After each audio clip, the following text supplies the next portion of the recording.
Hello everyone, welcome back to our channel. আশা করি তোমরা সবাই খুব ভালো আছো, সুস্থ আছো। আমরাও খুব ভালো আছি। আর আমার আরও একটি নতুন ভিডিওতে আজকে তোমাদের অনেক অনেক স্বাগত। তো এখন তো নতুন বছর পড়ে গেছে, তো সবার আগে সবাইকে ভালো থাকতে হবে, সুস্থ থাকতে হবে, আর সবার যেন খুব ভালোভাবে আনন্দে বছরটা সবার যেন কাটে। তো নতুন বছরের নতুন একটা তোমাদের জন্য রেসিপি নিয়ে এসেছি। তো এর আগে অবশ্য সবাই খেয়েছো, কিন্তু বাড়িতে নিজের হাতে বানিয়ে খাওয়ার কিন্তু মজাটা একদমই আলাদা। তো ভাবলাম চলো আজকে আমার বাড়িতে বানানোও হবে আর তোমাদের সাথে ভিডিওটা শেয়ারও করা হবে। তো আমি কিভাবে বানাচ্ছি, কি পদ্ধতিতে বানাচ্ছি সেটাই তোমাদের সাথে শেয়ার করব।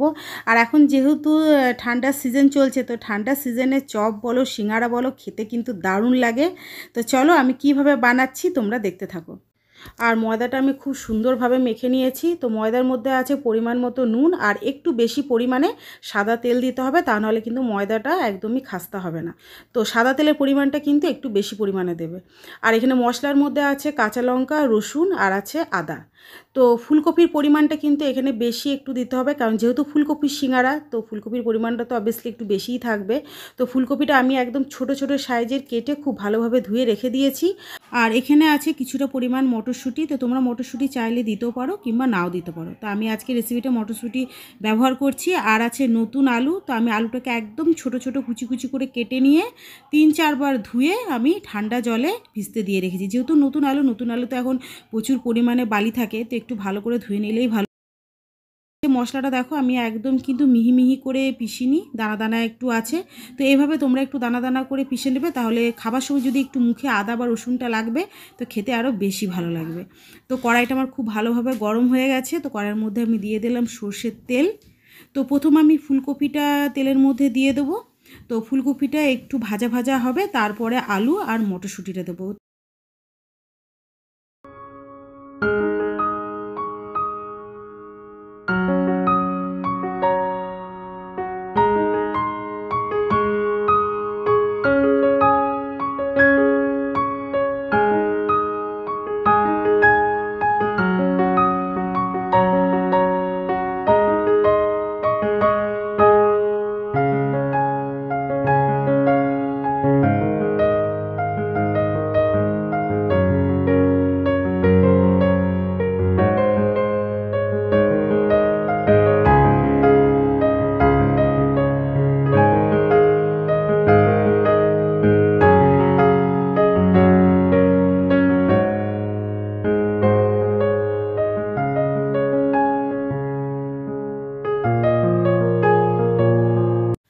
আর আলু, ফুলকপি, মটরশুঁটি খুব ভালোভাবে ভাজা হয়ে গেছে। তো এর মধ্যে দিয়ে দিলাম পরিমাণ মতন হলুদ, আর 1 চামচ ধনে গুঁড়ো, 1 চামচ জিরে গুঁড়ো। আর শুকনো লঙ্কা আমি ব্যবহার করছি না, যেহেতু মশলার মধ্যে আমি কাঁচা লঙ্কা ব্যবহার করছি।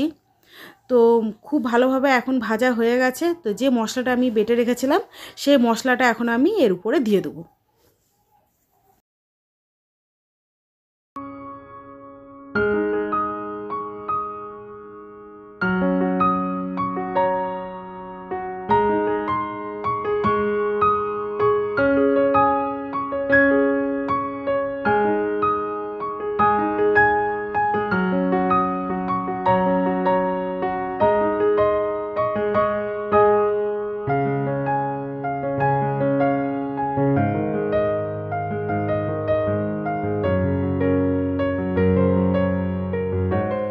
তো সবজিটা মশলার সাথে আমার খুব ভালোভাবে কষানো হয়ে গেছে। আর সব শেষে দিয়ে দিলাম পরিমাণ মতো চিনি। মানে মশলাটা যদি একটু মিষ্টি মিষ্টি হয় খেতে আরও বেশি ভালো লাগবে। আর জলের পরিমাণটা একদমই কম দিলাম, কারণ যেহেতু এখনকার ফুলকপি, তো ফুলকপি ভাজতে ভাজতেই কিন্তু অর্ধেকের বেশি সেদ্ধ হয়ে যায়। আর দেখো মটরশুঁটি, ফুলকপি, আলু আমার মোটামুটি সেদ্ধ হয়ে গেছে। তো জাস্ট হাফ কাপের মতন জল দিয়েছি, একটু ঢাকা দিয়েই আমি নামিয়ে নেব। আর আজকে আমাদের সিঙ্গারার সাথে থাকছে গরম গরম সিঙ্গারা চাট। মানে আজকে সিঙ্গারা কিন্তু বানিয়েছি সিঙ্গারা চাট খাওয়ার জন্যে। তো সিঙ্গারার সাথে যে ঘুগনিটা সেটা আমি কিন্তু বাড়িতে বানিয়েছি, এটা হলো মটরশুঁটির ঘুগনি। তো আগে আমার ভিডিওতে মটরশুঁটির ঘুগনি আমি শেয়ার করেছি, তোমরা চাইলে দেখে নিতে পারো। আর মটরশুঁটির ঘুগনি কিন্তু খেতে দারুণ লাগে। তো দেখে তো মনে হচ্ছে ভালোই হয়েছে, তো জানি না খেতে এখন কেমন হবে। তো ঘুগনিটা আমার হয়ে গেছে, লাস্টে আমি একটু উপর দিয়ে ধনেপাতা দিয়ে দিলাম। আর এখনকার যে কোনো রেসিপিতেই বলো ধনেপাতা কিন্তু মাস্ট। ধনেপাতা ছাড়া কিন্তু কোনো রেসিপি ভাবাই যায় না।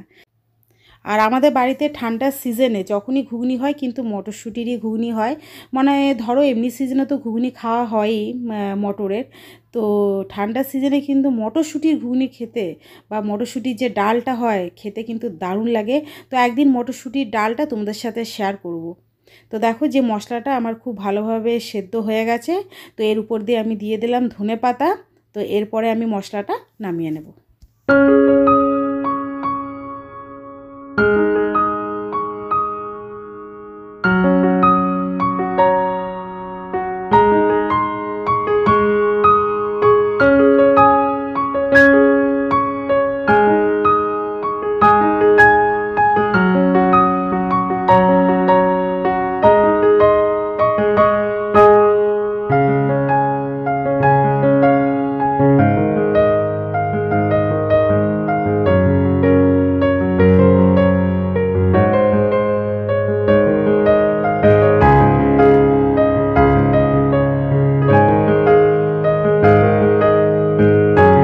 আর আজকের সিঙ্গারার রেসিপির যেটা সবথেকে বেশি ইম্পর্টেন্ট তোমাদের দেখতে হবে সেটা হচ্ছে কিভাবে বেলে কিভাবে সিঙ্গারাটা মুড়তে হবে।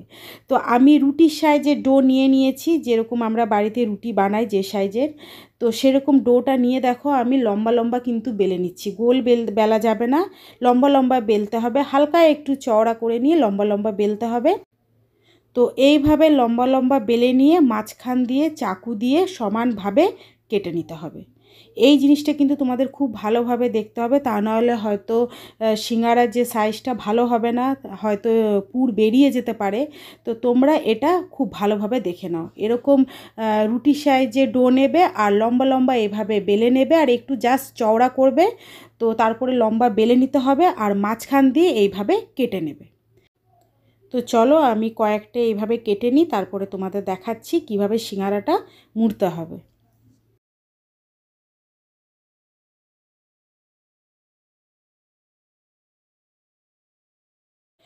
তো রুটিটা যে দিকটা চাকু দিয়ে কেটে নিয়েছি সেদিকটায় কিন্তু জল লাগিয়ে দিতে হবে। আর জল যদি না লাগানো হয়, এমনি যদি মুড়ো, তাহলে হয়তো পুরটা তেলে সিঙ্গারাটা ভাজার সময় পুরটা বেরিয়ে যেতে পারে। তো জল লাগিয়ে ভালোভাবে মুড়ে নেবে।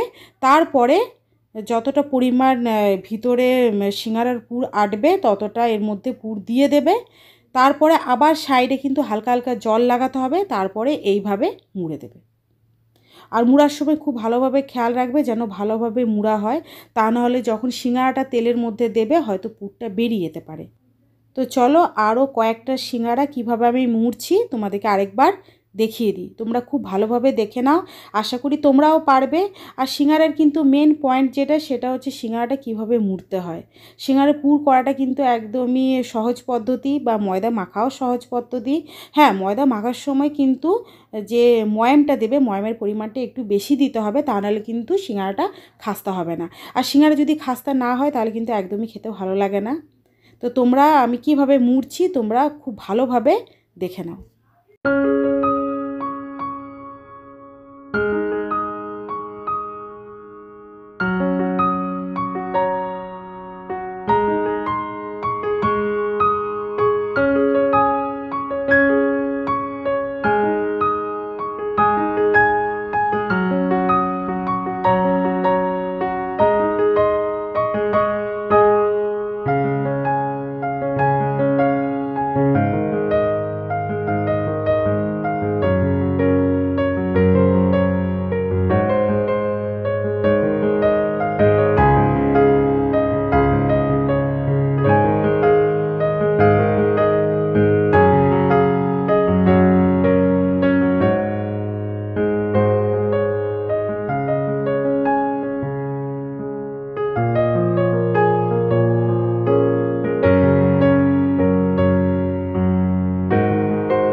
আর সবার আগে তোমাদের খেয়াল রাখতে হবে সিঙ্গারা কিন্তু একদম গরম তেলে ছাড়বে না।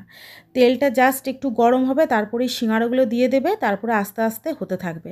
আর যদি একদম গরম তেলে সিঙ্গারা দিয়ে দাও তো উপর দিক দিয়ে সিঙ্গারাটা হয়ে যাবে কিন্তু ভিতরে পুরো কাঁচা থাকবে। তো যত আস্তে আস্তে হবে তত জিনিসটা খাস্তা হবে, খেতেও ভালো লাগবে, আর ভিতরে কিন্তু একদমই কাঁচা থাকবে না। তো সিঙ্গারা সবসময় কিন্তু তেল হালকা যখন গরম হবে তখনই তেলের মধ্যে ছেড়ে দেবে। তেলটা যখন হালকা গরম হয়েছিল তখনই আমি সিঙ্গারাগুলো দিয়ে দিয়েছি। তো সিঙ্গারাগুলো এখন একটু হতে টাইম লাগবে, আর সিঙ্গারা এমনিতে কিন্তু একটু ধৈর্য নিয়ে ভাজতে হয়, তা নাহলে কিন্তু তোমাদের আগেই বললাম ভিতরটা কাঁচা থাকবে। উপরে দেখতে কিন্তু খুব সুন্দর লাগবে কিন্তু ভিতরে পুরোটাই কাঁচা থাকবে। তো সিঙ্গারা করতে গেলে কিন্তু একটু ধৈর্য নিয়ে ভাজতে হবে। তো আমার আজকের সিঙ্গারা কিন্তু একদম গরম গরম রেডি হয়ে গেছে। আর শীতকালে ফুলকপির সিঙ্গারা খাওয়ার মজাই কিন্তু আলাদা। তো বাইরে তো আমরা অনেকেই কিনে খাই, তো তোমরা এইভাবে বাড়িতে একবার ট্রাই করে দেখবে, ফুলকপি আলু আর মটরশুঁটি দিয়ে গরম গরম সিঙ্গারা। আর আজকে আমরা সিঙ্গারাটা কিন্তু চাট বানিয়ে খাবো, তোমাদের আগেই বললাম। তো অলরেডি আমি মটরশুঁটির ঘুগনি করে রেখেছি।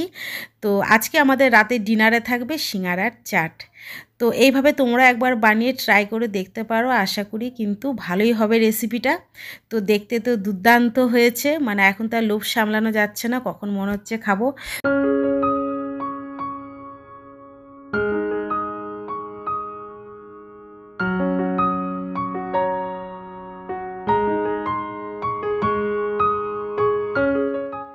আর আজকে সিঙ্গারা চাটের জন্য যেসব জিনিসগুলো লাগবে সেগুলো আমি আগেই কেটে কুটে রেখে দিয়েছি একদম তৈরি করে, মানে জাস্ট সিঙ্গারা হবে আর গরম গরম চাট খাওয়া হবে।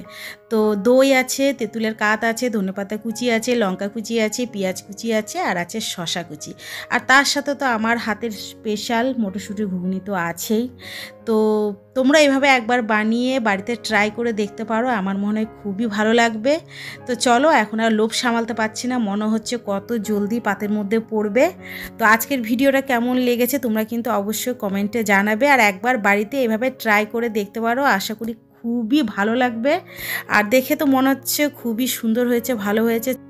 তো চলো, আজকের ভিডিওটি এখানেই শেষ করলাম। তোমরা সবাই ভালো থেকো, সুস্থ থেকো, দেখা হচ্ছে আরও নেক্সট ভিডিওতে। তো আজকের মতো তোমাদের সবাইকে টাটা।